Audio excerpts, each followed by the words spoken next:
Many days of good weather recently have enabled Phil to make considerable progress building the Lancastrian horse. Today he reaches a noteworthy point in its construction. I think it's quite a significant day today. Colin and Pam will be able to film the fitting of the last main component of the body of the horse, which is what you're looking at now, front end on. What you'll see filmed today is this right hand belly piece, I'm calling it. We've already fitted the left hand, the horse's left hand one. They just simply lap joint into the front and back legs. I quite like the way that there's a nice parallel nature between the big spine piece and the curve of the belly piece. There's a nice rhythm there in sculptural terms. I just find that quite pleasing, and also I'm hoping it shows the basic anatomy of the heavy horse. I think since you've last filmed I've fitted this chest piece, I'm calling it. The short piece, just less than a metre long. That's jointed into the front of the legs, which again triangulates, gets the A-frame established, so it's good and strong. The two belly pieces will help with front fore to aft movement, shall we say, or they'll help to brace against that. When this is on site, this front will obviously be facing basically in towards Tewkesbury, facing north.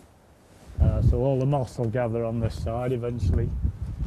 So coming in from Gloucester, where Pam is, coming this way, you'll see this broadside view of it.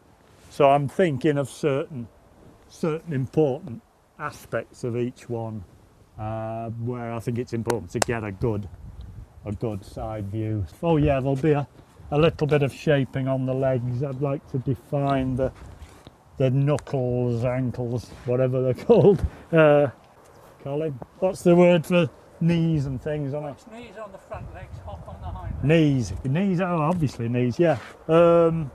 Get those defined, and then the shin, the ankle or whatever, and then the hoof.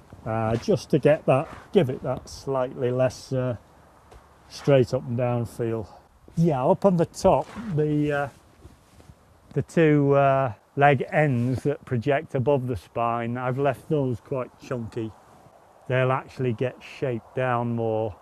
Again, I'm leaving myself lots of oak timber to work with, because eventually we'll slot the top of the neck down in between those two leg ends, and then shape them in as this one does. You'll lose out into the top of the neck. Explain later where we've got to, but this is the last major component of the second horse, the defeated horse, Lancastrian horse. He's got lots of names now. It's the belly piece, the right hand belly piece. You'll see beyond I've fitted the left hand one. So that's now defined the bulk of the body of the horse. And as I say, this is the last main component of that body part. So after that will be the head and neck, and then the finish. So I'm feeling this is quite a useful, significant stage. I've got it jointed, and I'm in the process of drilling the two fixing bolt holes. You'll see when this is removed the sort of complicated jointing that's been necessary. So here we go. That's suspended on the two chain hoists. As you can see, I'm needing to remove it to complete the drilling through. My drill isn't quite long enough to get through that one, at least. It's just made it through this end. It's slightly less of a throw through there. Drill him, take him down, then countersink the bolts, the nut and washer holes on this inner face. To do that on the deck. Whoop, it's lively. Oh, it's jammed. I think I can get at that. The weight's not huge in this piece, maybe a 100 kilogram, couple of hundred weight, something like that. Okay, I'll get the generator going, then we can drill.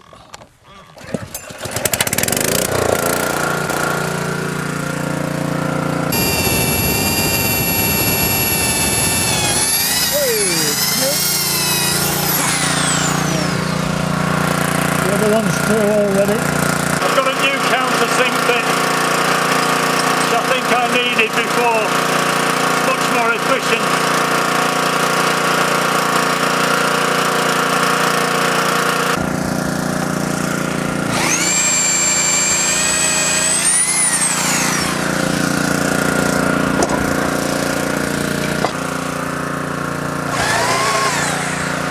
Enough.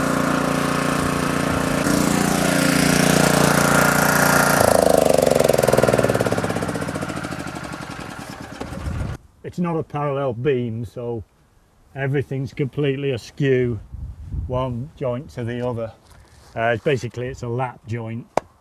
You're sort of getting to sit together, and the weight of this sits on the step that you've created in the vertical. The purpose of the through bolt is simply to hold that joint together. The wood itself is doing most of the structural work.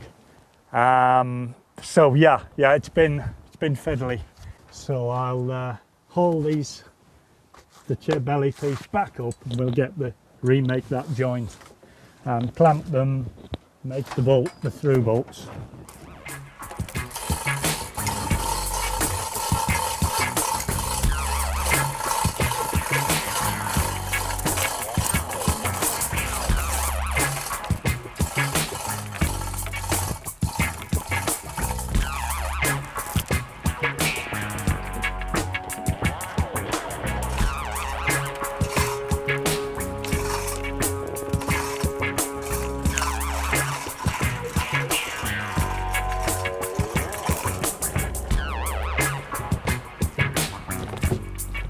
Yeah, it's revolving slightly. I need it to kick up that way to sit. Both joints then are flat, face to flat. It'll do that as I clamp it. Yeah, he's there.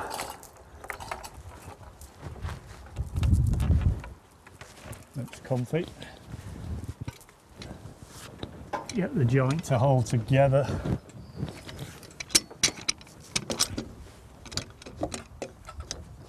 Should just hold it all steady when you can hear it creaking as the old sits in onto itself. Yeah, another point is that because this section does that, it's almost like octagon or hectagon in section. This bit here, you can't just simply cut the notch straight to go in that way. This face of the notch has to match that chamfer there, if you can see it. So that's another factor that comes in.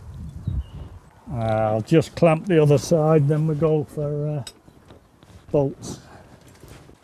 This is the stainless rod, which is actually A4 stainless. I couldn't get A2, which is the slightly lesser grade, but is amply sound enough for the job. It's Rolls Royce.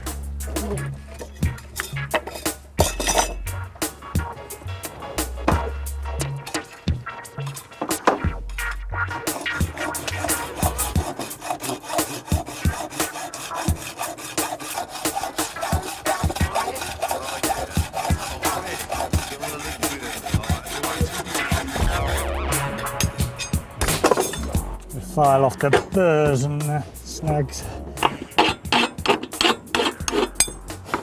I'll go and get the nuts and washers. Just make sure the nut goes on easily.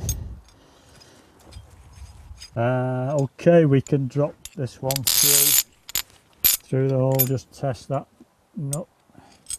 Yeah, it runs.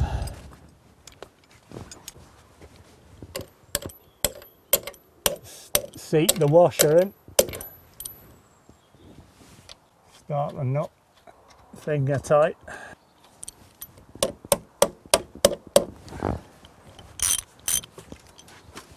Just just nip it up a bit. I'll do the full tighten now when the other one's done. Yeah, he's slightly shorter than the other one. I think this member is not quite as hefty as that front leg. But the front legs are doing a lot of work. They're holding up the head, of course, as well as the huge backbone, etc. It's there. I'll undo this, then you maybe hear the joint creaking as it tightens up.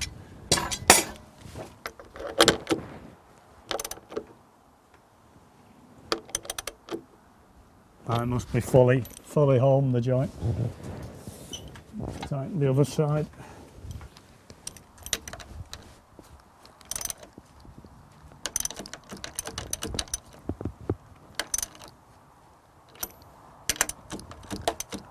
There you go. Creaking of the wood. That's tight. Yeah, it's pretty tight. So we can take the clamps off.